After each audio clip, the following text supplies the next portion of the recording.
Next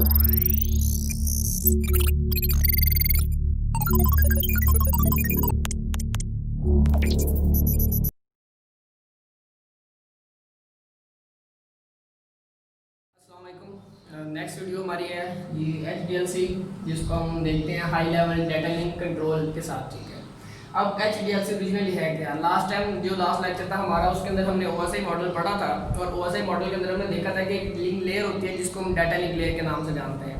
उस layer के ऊपर मल्टीपल प्रोटोकॉल्स वर्क कर रहे होते हैं। ठीक है, या तो उसके अंदर HDLC हो सकता है या PPP हो सकता है, डिपेंडिंग अपॉन सिचुएशन कोई भी इस्तेमाल किया जा सकता है। तो जो आज हम डिस्कस करने लगे हैं वो है HDLC, जो कि उसी नाम को रिप्रेजेंट करता है, high level data link control. ठीक है, डाटा लिंक से मुराद ये है कि ये वो वाला प्रोटोकॉल है जो किसके ऊपर काम करेगा?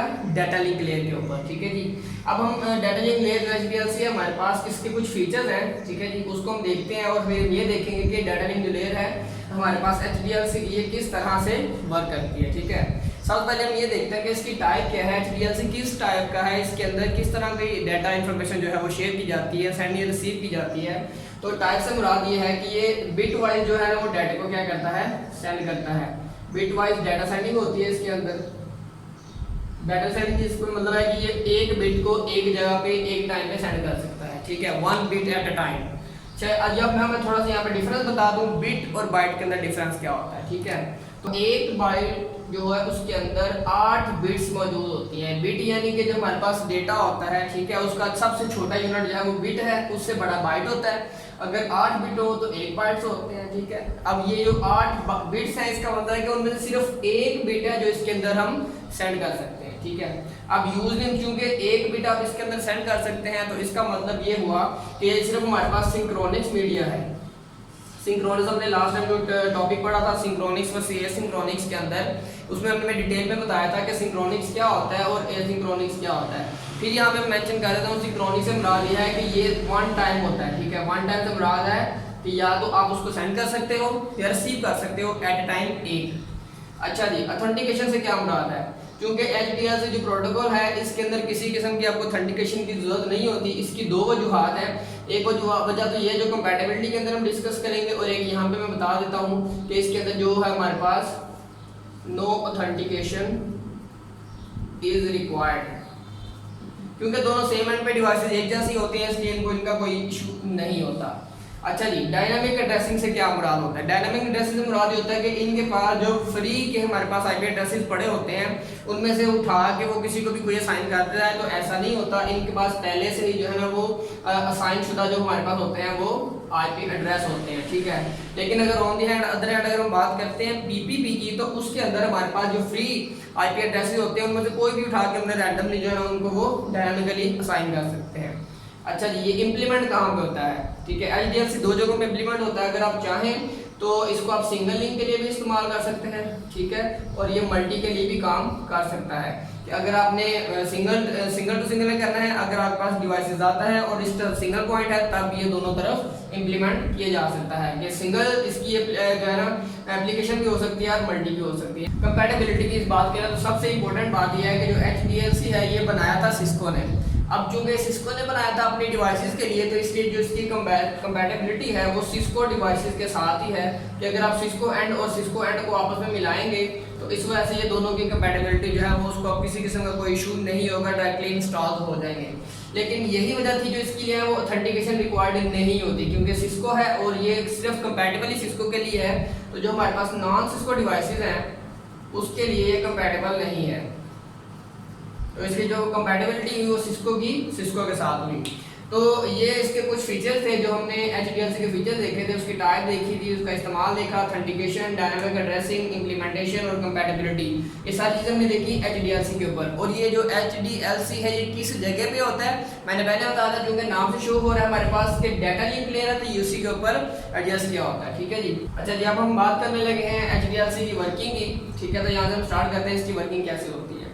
अब जी हमने जब भी एक डाटा सेंड करना होता है तो उस डाटे के साथ हमने 5 चीज़ें एक्स्ट्रा लगा के भेजनी है, जो हमें क्या करेंगी, इंश्योर करेंगी, एड्रेस देंगी, स्टार्टिंग बिट और एंडिंग बिट का पता बताएंगी, और इसके साथ साथ हमें ये बताएंगी कि इस डाटे के अंदर एरर है या नहीं है, अब इसका जो फ्लो कंट्रोल है वो सही जा रहा है या नहीं जा रहा है, वो सारी की सारी ये चीज़ें हमारे पास मौजूद हैं। ठीक है जी, आप सबको बारी बारी हम डिस्कस करते हैं।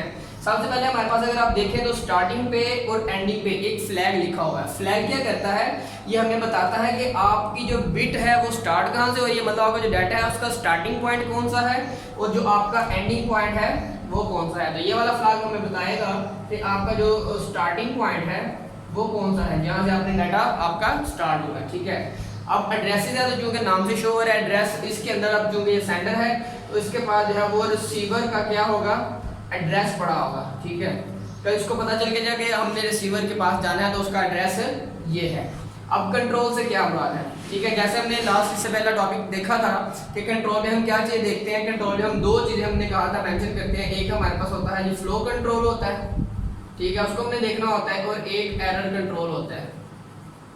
अब ये दोनों चीज़ें क्या है यहाँ पे हमने चेक करनी है कंट्रोल के अंदर। एक तो हमारा जो फ्लो है, ठीक है, और दूसरा हमारा जो एरर है, उन दोनों के अंदर ये चीज़ें हमने चेक करनी है कंट्रोल के अंदर।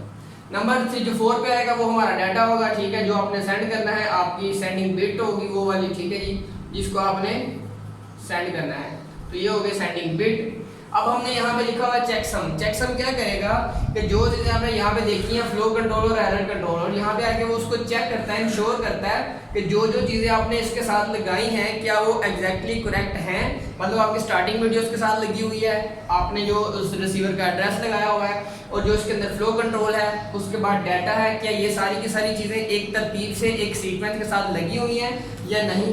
ठीक है, तो ये चेकसम क्या करेगा, एक सीक्वेंस को चेक करेगा, सीक्वेंस चेक करता है, इसके अंदर वो ये देखता है कि ये सारी की सारी चीज़ें जो सीक्वेंस के साथ लगी हैं या नहीं लगी हुई। और जो लास्ट वाला फ्लैग है वो हमें ये बताएगा कि इसकी एंडिंग बिट क्या है। ठीक है जी, अब इसकी अगर मिसाल देने लगूँ फॉर एग्जांपल के तौर पे, ये वैसे ही एग्जांपल है कि अगर हम इसकी एग्जांपल देख पाएंगे तो ये हमारा जो फ्लैग है स्टार्टिंग वो है 0। ठीक है, और 0 के बाद हमने जो आपके एड्रेसिंग है फॉर एग्जांपल 1 बिट है, 1 1 1 1 और ये 0। अब इसी को देखें, ये और ये दोनों सेम है, इट मींस दैट कि आप इनको अपना फ्लैग कह सकते हैं। हमारे पास ये फ्लैग्स की बिट है जो शो करवा रही है कि यहाँ से डाटा शुरू हो रहा है और यहाँ पे आके एंडिंग हो रहा है। बाकी एड्रेसिंग स्कीम है, उसके अंदर कंट्रोलिंग है, डाटा है, चेकसम है। तो this is all about HDLC high level data link control. और इसके अंदर हमने मुख्तलिफ चीज़ों इसकी जो प्रॉपर्टीज़ थी उनको डिस्कस किया, और उसके साथ हमने इसकी वर्किंग देखी, और इसके अंदर हमने ये चीज़ देखी थी कि जो हमारे पास इसकी कंपैटिबिलिटी है, सबसे इम्पोर्टेंट पॉइंट वो यही है कि ये सिस्को डिवाइसेस के लिए बनाया गया था, इसलिए सिस्को की डिवाइस है वो इसके लिए कंपैटिबल होगी, जो दूसरी डिवाइसेस है उसके लिए कंपैटिबल नहीं है। ये नॉन सिस्को जो डिवाइसेस है उसके लिए कंपैटिबल नहीं है। ठीक है जी, तो this is all about HDLC। ठीक है जी, इसके अंदर किसी किस्म का क्वेश्चन हो आप लोगों ने कमेंट सेक्शन में जाकर पूछ लेना है। और इसके बाद जो है हमारा नेक्स्ट टॉपिक जो होगा वो हम इसी जो प्रोटोकॉल है उसके साथ बहुत ज़्यादा मैच करता है। ठीक है, वो है PPP, point two point protocol. ठीक है, नेक्स्ट लेक्चर हम उसको डिस्कस कर रहे हैं, तब तक के लिए